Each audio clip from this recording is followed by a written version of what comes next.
வணக்கம் நண்பர்களே, நம்ம அக்பர் பீர்பல் கதை தொகுப்புலேருந்து ஒவ்வொரு கதையாக பார்த்துட்டு வரோம். நம்ம இன்றைக்கி பார்க்க போகிற கதையில் பீர்பல் ஒரு செம்மையான ஒரு லைஃப் பண்ணி விட்டுருக்காரு.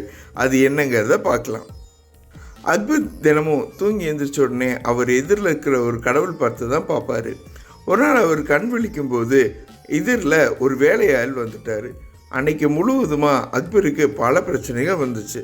எல்லாம் அந்த வேலையாள் முகத்தில் முழிச்சதுனால தான் அப்படின்னு சொல்லிட்டு அக்பர் அந்த வேலையால் தூக்கில் போடுறதுக்கு உத்தரவிட்டுட்டார். இந்த விஷயம் எப்படியோ பீர்பலோட காதுக்கு போக பீர்பல் மன்னர்கிட்ட அவனை ஏன் தூக்கில் போடுறீங்க அப்படின்னு சொல்லிட்டு கோபமாக கேட்டார். அதுக்கு அக்பர், இவனோட முகத்தில் விழிச்சனால தான் இன்னைக்கு ஏகப்பட்ட பிரச்சனை வந்துச்சு. இவனுடைய முகம் ரொம்ப குணமானது அப்படின்னு சொல்லி சொன்னார்.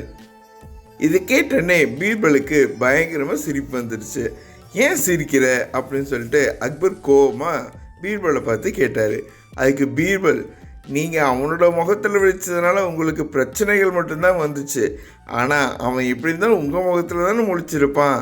அவனுக்கு உயிரே போக போகுது. அப்போ யாரோட முகம் அபசகமானது அப்படின்னு சொல்லிட்டு நினச்சேன், சிரித்தேன் அப்படின்னு சொல்லி சொன்னார் பீர்பல். பீர்பல் சொன்னதை கேட்ட அக்பர் தன் பண்ணது தப்பு அப்படின்னு சொல்லிட்டு உணர்ந்தார். அந்த நிமிஷமே அந்த வேலையால் விடுதலை செய்ய சொல்லி உத்தரவிட்டார். என்ன நண்பர்களே, இந்த கதை உங்களுக்கு பிடிச்சிருந்ததுன்னா இந்த கதையை லைக் பண்ணுங்கள், உங்கள் ஃப்ரெண்ட்ஸ் கூட ஷேர் பண்ணுங்கள். நம்ம சேனலை சப்ஸ்கிரைப் பண்ணாதவங்க சப்ஸ்கிரைப் பண்ணுங்கள்.